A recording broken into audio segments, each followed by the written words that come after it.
സംസ്ഥാനം വീണ്ടും പരീക്ഷാ ചൂടിലേക്ക്. SSLC ഹയർ സെക്കൻഡറി പരീക്ഷകൾ നാളെ ആരംഭിക്കും. 13 ലക്ഷത്തിലധികം വിദ്യാർത്ഥികളാണ് ഇത്തവണ പരീക്ഷ എഴുതുന്നത്. പശ്ചിമേഷ്യൻ സംഘർഷം മൂലം ഗൾഫ് മേഖലയിലെ പരീക്ഷകൾ മാറ്റിവെച്ചിട്ടുണ്ട്.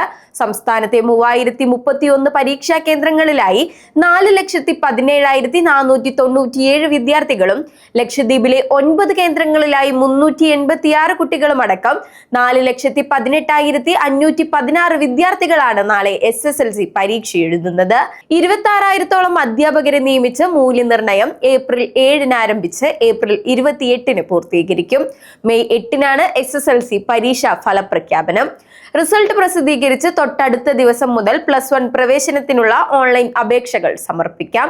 കഴിഞ്ഞ വർഷത്തെ ഇതിന് സമാനമായി സമയബന്ധിതമായി +1 അഡ്മിഷൻ നടപടികൾ പൂർത്തീകരിക്കാനാണ് വിദ്യാഭ്യാസ വകുപ്പിന്റെ തീരുമാനം. ഒന്നാം വർഷ ഹയർ സെക്കൻഡറി പരീക്ഷകളും നാളെ ആരംഭിക്കും. 4,37,854 വിദ്യാർത്ഥികളാണ് higher secondary, vocational higher secondary വിഭാഗങ്ങളിലായി ഒന്നാം വർഷ പരീക്ഷ എഴുതുന്നത്. രണ്ടാം വർഷ ഹയർ സെക്കൻഡറി പരീക്ഷകൾ മറ്റന്നാളാണ് തുടങ്ങുക.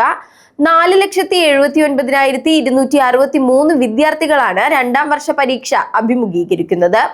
1977 കേന്ദ്രങ്ങൾ ഹയർ സെക്കൻഡറി പരീക്ഷകൾക്കായി സജ്ജമാക്കിയിട്ടുണ്ട്.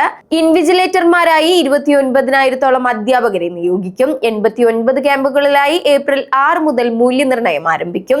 മെയ് 22-ന് ഫലപ്രഖ്യാപനം നടത്തും. അതേസമയം പശ്ചിമേഷ്യൻ സംഘർഷത്തെ തുടർന്ന് ഗൾഫ് മേഖലകളിൽ നടക്കാനിരിക്കുന്ന പരീക്ഷകൾ വിദ്യാഭ്യാസ വകുപ്പ് മാറ്റിവെച്ചിട്ടുണ്ട്. പുതുക്കിയ തീയതികൾ പിന്നീട് അറിയിക്കും.